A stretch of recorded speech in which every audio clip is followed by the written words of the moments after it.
Hello, everyone, and thank you for joining us today. My name is Arabi Nandakumar, and I will be your host for this NASA Technology Transfer Program webinar on wildfire monitoring and protection technology. Before we get started, I'd like to point out that your microphones will be muted throughout this presentation, so if you have any questions, please type them into the chat box and we will answer them during the Q&A session at the end. Our first presenters today are Dr. David Fisher and Paul Greenberg from NASA's Glenn Research Center. They'll be presenting on NASA's multi-parameter aerosol scattering sensor. Dr. David Fisher is a senior optical scientist. He develops optical diagnostic imaging and sensor technologies with an emphasis on human health and environmental monitoring applications. He has been awarded both of the NASA Exceptional Scientific Achievement Medal and NASA Exceptional Technology Achievement Medal, as well as the R&D 100 Award, and he holds several patents. Paul Greenberg is a member of the Engine Combustion Branch and the Research and Engineering Directorate at the NASA Glenn Research Center, a position he has held for more than 3 decades. His primary responsibility concerns the development of advanced instrumentation, principally in the area of optically based techniques. His present activities involve the development of sensor technologies for characterizing particles and aerosols in relation to both fire safety and respiratory health. At this point, I'm going to turn it over to you, gentlemen. All right, I'm Paul of Paul and Dave, I guess. Lack of a better thing. Geez, Dave and I didn't coordinate. I didn't describe any awards in my in my brief resume there. I have gotten some though. What we're presenting today is a sensor we've developed on. I'll describe what it is and why it's relevant to this discussion. It's called, for short, the MPAS. Being NASA, we have to have an acronym. Just a little bit of background. What is the MPAS? As you'll learn more detail, it is a state-of-the-art sensor, very compact and robust, specifically for measuring aerosol particles. Why did NASA pursue this development? We originally designed the MPAS for early warning fire detection, predominantly in spacecraft. The whole subject of fire detection in spacecraft is fascinating and unique, and there's specialized sensor technologies you need to go along with that. So that's how we got started. Along the way, given our association with the respiratory health community and the larger combustion and fire community, we've expanded and been applying this kind of technology to other areas. Specifically all types of fire suppression monitoring, environmental monitoring, and specifically the respiratory health of firefighters and first responders, a subject of great importance and interest. So why is this particular technology relevant to the purpose of this webinar? So particles, combustion generated particles are important in understanding the evolution and spread of fires, leading to control and suppression. As I mentioned, the same particles are hugely important from their with respect to human respiratory health, not just the public at large, but the firefighters and first responders themselves. Particularly in wildland fire suppression, there's a number of secondary particle hazards that are created. They're very large scale, mechanically violent events. So there's all kinds of other particles that come into play that are concerned for a number of reasons. Okay, let's see if I can figure out how to, I think this will do it. Yes. Oh, this is so satisfying. It's great when this stuff actually works. Why is the MPAS as a sensor technology attractive for the purposes that we're concerned with here today.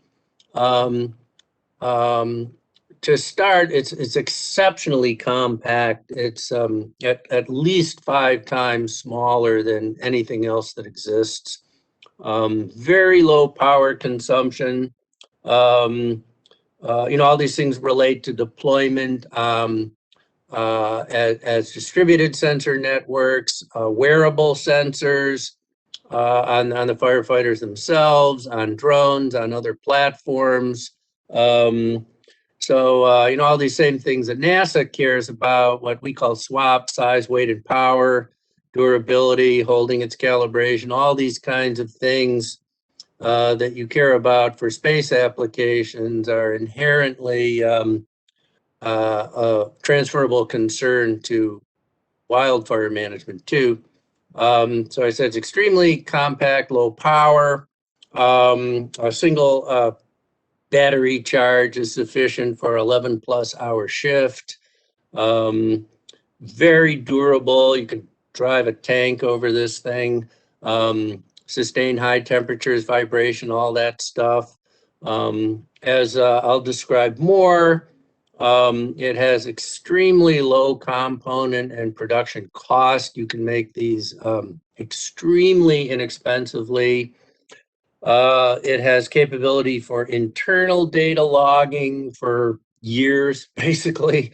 Um, but we've also added bidirectional wireless communication, as I'll describe. We currently have a bidirectional Bluetooth smartphone interface, which is particularly useful. A number of the multi-sensor platforms that are being deployed tend to use a central Bluetooth hub for coupling the sensors and then porting that data out to the network or the field commander. So being able to have local bidirectional Bluetooth is very, very useful. Although we can support any platform and interface. We're currently configured for Bluetooth, but we can trivially support any communication platform. And as I'll also describe, despite its low cost and compactness and durability and low power and all this stuff, it is unsurpassed in its measurement accuracy compared to any other sensor technology that is lesser in these attributes that I just listed.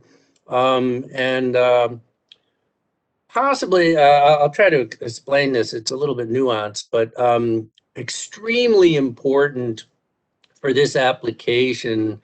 It does not require material-specific calibration. Hopefully, those of you listening in know enough about this to understand why this comes up and where I'm going with this. Basically, it's an optical sensor, so the optical properties of the material affect its response. And clearly, when you go into a fire, you don't know exactly what it is you're going to have in terms of the aerosol distribution or even the materials properties, and they evolve rapidly with space and time. So for conventional sensor technologies where you have to calibrate it in advance to the material it's going to be exposed to, that's not just limiting, that's basically fatal. So when you roll it all up, this is really a very unique capability and right up the dead center for the application we're talking about today. I have roughly speaking, a chart here. These slides, I assume, will become available. The particle size range and stuff gets a little down in the weeds. I'll just leave it at that. I think all of you probably know enough to understand what I'm getting at in terms of optical particle sizing. But roughly speaking, this is a pretty good top level synopsis of its measurement performance and the physical attributes of the actual package. So a few technical details. As I said, it's extremely compact package. I measured it in English units. I realize that's a little gauche for science. But at any rate, roughly they're 50 millimeters on a side, centimeter thick. As we set it up by design, it is a completely passive flow-through unit. So it's just basically a hole in the middle of space. So you can just leave it like that and have the aerosol pass through it. Like I say, you can wear it, and then aerosols will naturally expose. If it's on a drone or a robotic platform, you get the characteristic, flow as that vehicle or platform moves about. But you can also, so we did that because in contrast to pretty much all the other sensor packages, you don't have pumps and filters and all these large things, mechanical objects that have to be maintained and fail, add weight and complexity and power. So it contributes to its inherent simplicity, but because it doesn't depend on you don't have to maintain a specific velocity through the sample volume, gives you a lot of flexibility. So if you have other sampling devices, you can put this in line with them. You can put them in front of any kind of intake duct. So there's enormous flexibility in how you actually introduce the sample to it, and the specifics of the velocity field don't affect the measurement at all. By design, it's constructed from mass market components used in things like CD players, laser pointers, supermarket scanners, which makes it extremely inexpensive. But I think you can also appreciate the reliability. I mean, I doubt you've ever had, if you've ever had a laser pointer fail, it's probably because of the batteries. If you've ever had a very unlikely failure of something like a CD player or whatever, it's from some supporting interface or something. The components themselves are just, incredibly durable. They almost never fail. They typically have, 500,000 to 1 million hour lifetimes. They're mechanically robust. You've never broken a laser pointer by dropping it or leaving it on the hot seat of your car. Extremely inexpensive and durable fundamental building blocks that we make this out of. And you see over in the bottom right, all our electronics are fully integrated, same story, extremely available, low-cost components. Everything's on a single board, very economical to fabricate, extremely compact. The surface profile of the board, front and back together, is only 2 millimeters. And that's everything right there on the single board. Moving on. This is really where Dave shines. I can't capture the sophistication and expertise Dave has brought to this problem. It's not only unique, but it's beyond. It redefines the state of the art for this kind of measurement.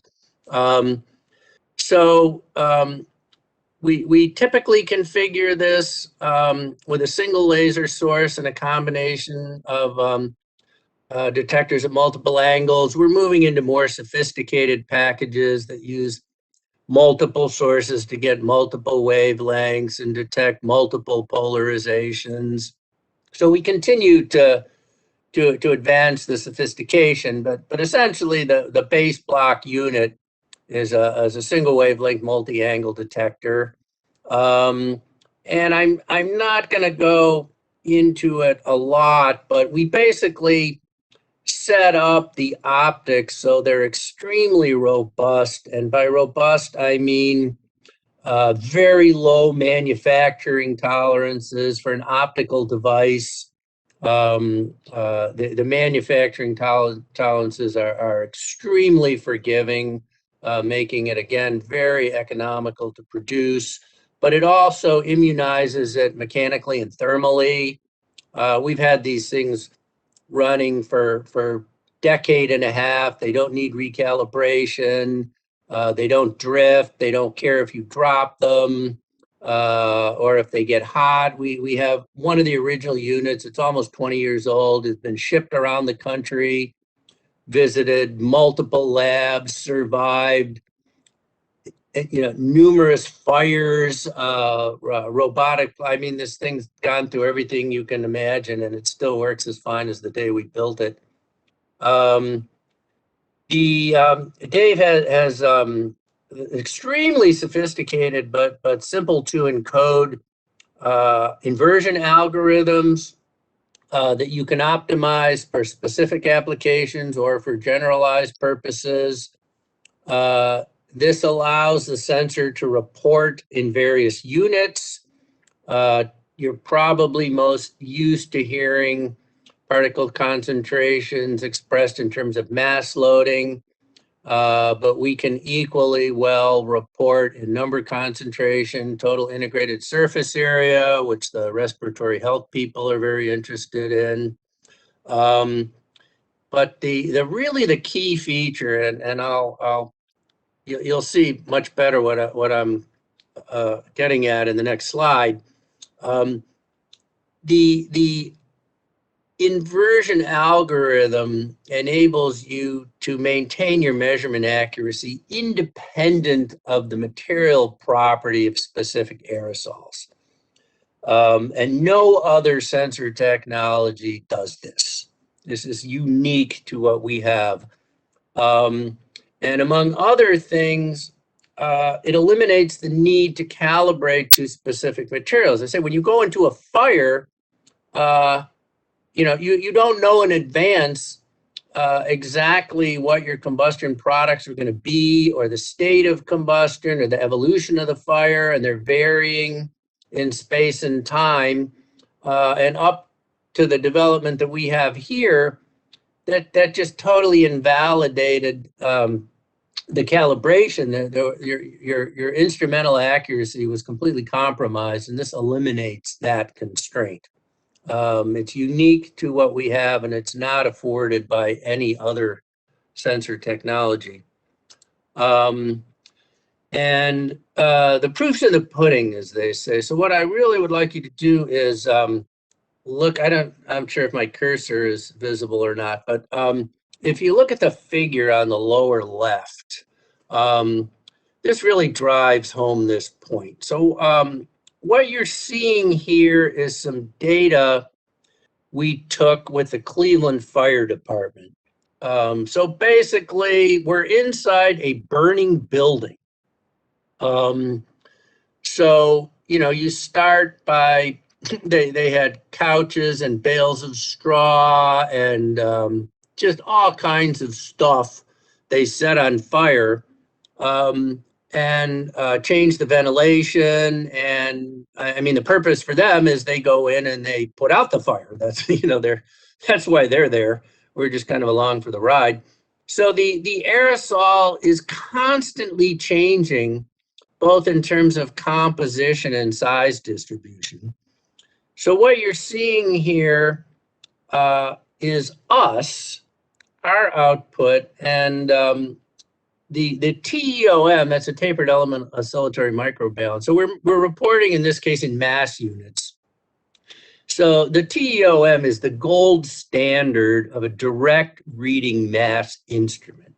It reports mass. It doesn't care what it's made out of, what size it is. It just reports mass. Again, it is the gold standard. So you can see from this graph, over quite a long test, some 20 minutes in duration from the initiation of the pre-pyrolysis aerosols to flaming combustion to extinguishment with water vapor present and all these things.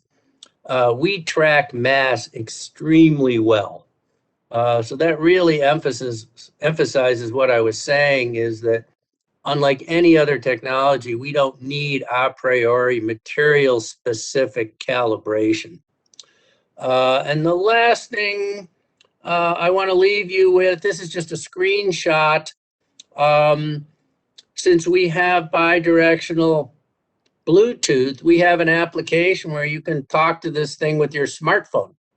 And since it's on the cloud, your smartphone can be in your hand and your sensor can be in Asia, or any country in the world, another planet too, I suppose. So you can communicate and reprogram your sensor and look at the data in real time on your smartphone, and the sensor can be anywhere.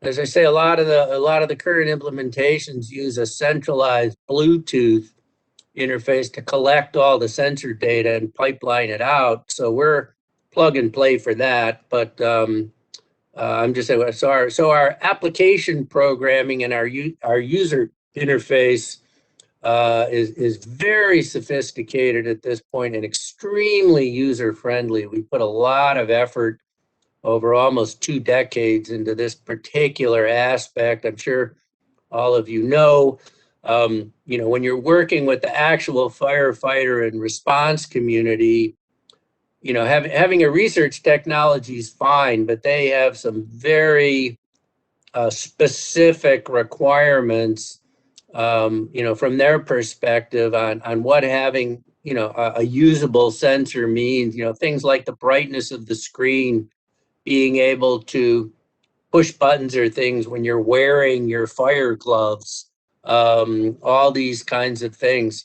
And we've been dealing with the fire community for long time, working on these things. And just because I noticed these online, there's a individual we were involved with for a small company. I think I can say their name, Makel Engineering. I noticed Darby's out there. We had funding from the Department of Homeland Security, and we built a very sophisticated package that firefighters actually wear. And it included one of these sensors, but it also measured multiple gas phase species all at the same time, motivated primarily by firefighter health and safety, logs of data and the whole thing. So we also have a lot of experience building these specific sensors into more multi-purpose packages that support a whole range of needs. So we've gotten very good at integrating these things and being very responsive to the user and the application community. So I'm going to stop there. I don't recall if I think we're saving questions till the end, but I'm just going to turn it back over to our host. Okay, thank you so much, Paul. Now we're going to turn it over to our second presenter for today. Our second presenter is Josh Fody, who will be presenting on multi-layer fire protection system. Josh Fody is an aerospace research engineer at NASA Langley Research Center, currently conducting research related to thermal process modeling of metallic additive manufacturing. Under convective heating improvement for emergency fire shelters, also known as CHIEFs, Josh was the lead engineer tasked with developing an enhanced emergency fire shelter for wildland firefighters. For his effort with CHIEFs, Josh was awarded the NASA Early Career Achievement Medal in 2017, and the CHIEFs team was awarded an honorable mention for the 2021 Innovation of the Year Award. At this point, I'm going to turn it over to you, Josh. Okay, thank you.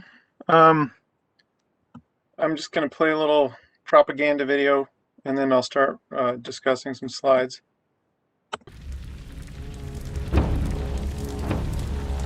We're circling overhead. We do have a few patients we were trying to reach in Yarnell. Yarnell Hill, Arizona, 2013. There were 19 firefighters that were battling a wildfire. They can't get away from the fire to their safe zone, meaning their safety route's been cut off. They have to deploy their shelters.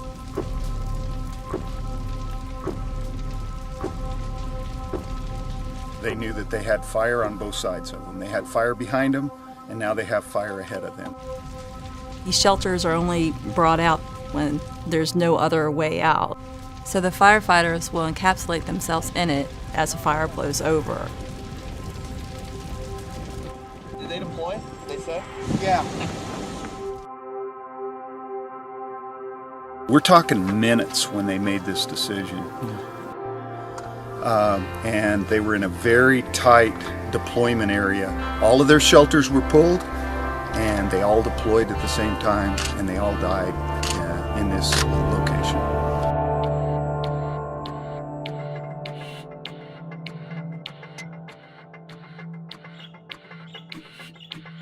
We took note of a tragic loss of firefighters in the summer of 2013, and we thought if there is something that we're doing inside of NASA that can be worked in a little bit of a different way and have a bigger application out in the commercial world, we look at that opportunity. Could we take this technology that we've been developing for a space application and transition it to support the needs of these entrapment shelters? NASA's been working on a technology that is going to be enabling humans on Mars for exploration, and that's the inflatable decelerator. One of the key engineering requirements for that decelerator is to have a flexible thermal protection system. There's a lot of common themes here between the flexible heat shield material that we work with here at NASA and the fire shelter. So flexible TPS systems, it's really sort of like a thermal blanket is what it is. It's something you can compact, stow, put away, and then you use it when you have the vehicle actually enter into the atmosphere. And that's the technology we were working. We're re-entering the atmosphere, and we need to survive that high heat rate for a very short duration of time. So is there any potential that we could use these thermal protection systems to improve these shelters that they're using for these entrapment situations? Made a contact with the Forest Service about 8 months later, and that's where Chief started.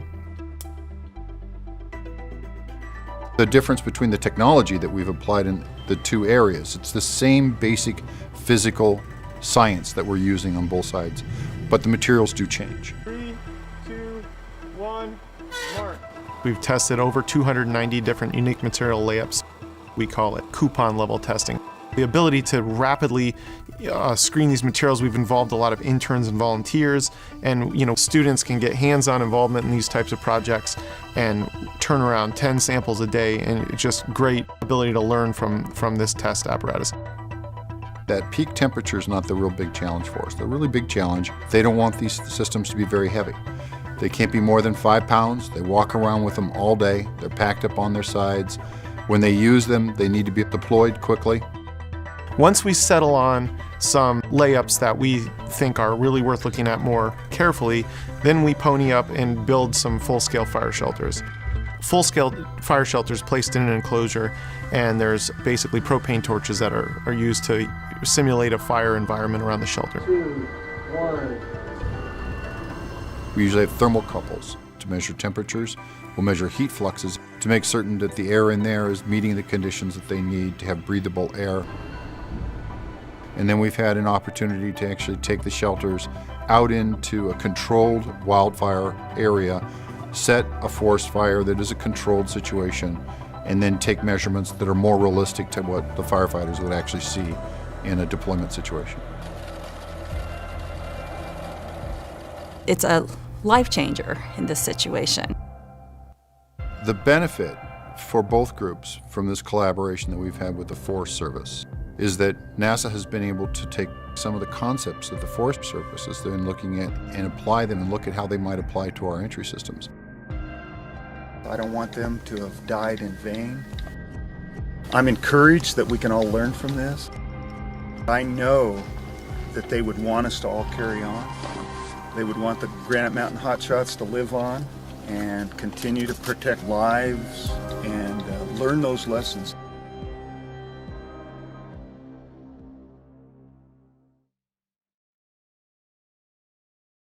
So So, just to reiterate briefly what the video kind of already described, but we had about a 4-year effort prompted by the Yarnell Hill tragedy, where we attempted to spin off initially the materials directly from this inflatable reentry vehicle application, which we had been working at Langley for quite a number of years before I ever came around, and convert that into what seemed like a very similar application in the fire shelter. Basically, the shelters that the Forest Service uses currently are, and in Yarnell Hill, same shelter, are designed essentially as a radiant barrier. It's basically just reinforced aluminum foil. So when they deploy these shelters, the first protocol when they're doing their training is to clear a deployment site of any fuels so that there's nothing combustible that could touch the shelter. Aluminum foil is very low absorptivity, emissivity material, so it doesn't participate in radiant heat transfer very well. So you can have a pretty raging forest fire pass closely to the site, far more radiant energy than what normally could be withstood by a firefighter unprotected. That with the aluminum foil barrier in the way, would provide them significantly more time to survive the fire passing by. And the case of Yarnell Hill, they didn't have time to clear a deployment site. And there had been a couple other instances of this in the past, but the shelter material was subjected directly to what we call convective heating, just fire touching the shelter, which these M2002s in controlled full-scale tests last about 30 seconds or so when put in that kind of in heating situation. So our goal was to spin this inflatable heat shield material off, which was fully designed for direct exposure to convective heating, into an improved fire shelter. I'll say the long and skinny is there were enough significant differences between the inflatable heat shield and the fire shelter applications that those materials were not mostly were not directly transferable, but the expertise that was brought from all of those years of developing inflatable heat shields absolutely gave us a leading edge, and I think we really did succeed in our objectives because of that experience, at least. And I said in the video, we looked at a large number of different materials. I don't remember the exact number. I think it was in the 70s or 80s all told.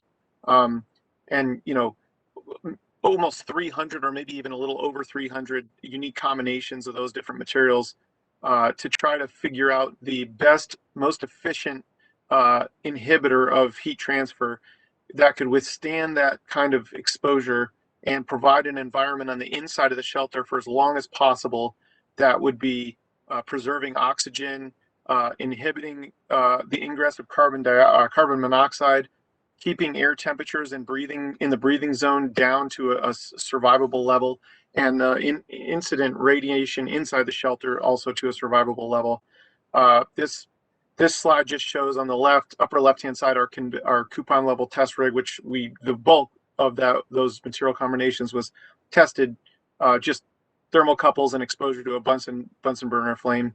But on the right-hand side, you see a little bit of a larger scale test when we down selected some of our material samples, and then we did full-scale fire shelters.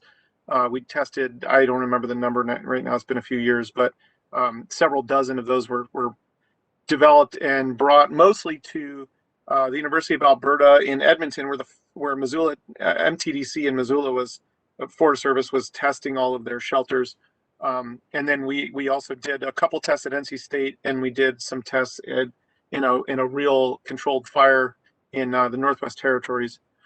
The lower left-hand picture shows, I just think, an interesting demonstration of some of the tricks we came up with several sort of novel innovations that really did change the game and improve the layup that we ended up using versus just stacking more and more insulation.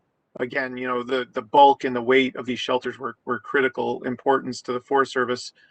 So this picture just shows intumescent graphite embedded inside of sheets of fiberglass, and we ended up actually developing a fiberglass batting insulation that a manufacturer was able to infuse with these intumescent graphite flakes. But if you think of graphite, the intumescent graphite is those little grow worms you're maybe familiar with on the 4th of July, where you kind of light them and they grow from these little pellets into these really long, worms.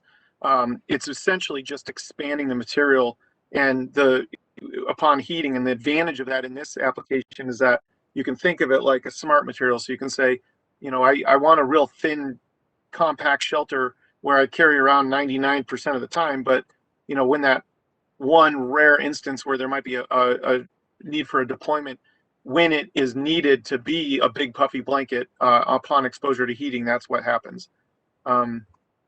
So this is pictures of us up in Alberta doing some tests. You can see the full-scale rig on the right-hand side just runs on a trailer. There's 8 propane tanks just dousing this thing in flame.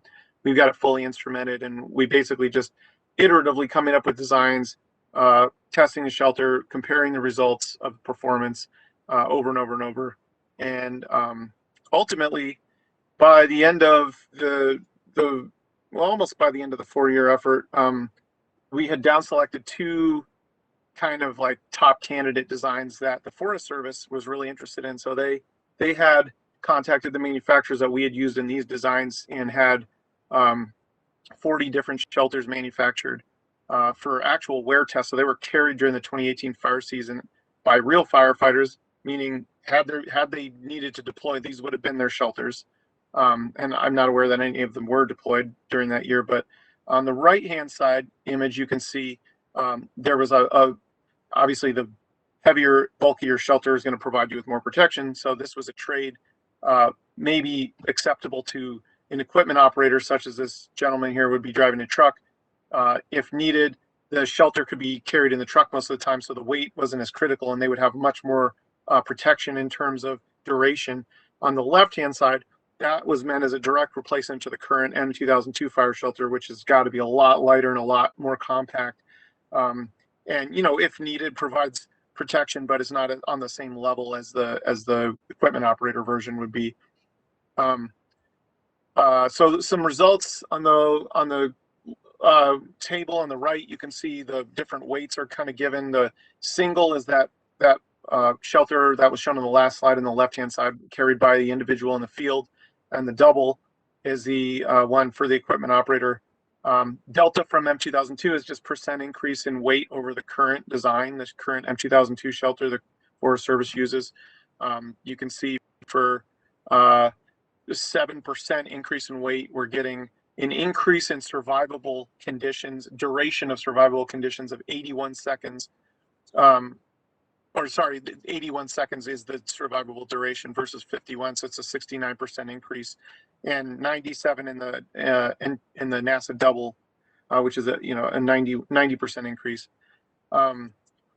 The chart on the lower left-hand side shows we graded by 5 different criterion. When the first of the 5, when I had mentioned most of them, the incident radiation, carbon monoxide, etc. In this case, when the first of any of those 5 criterion failed, that was when the shelter was failed, and that was the total duration of time it was counted as survivable.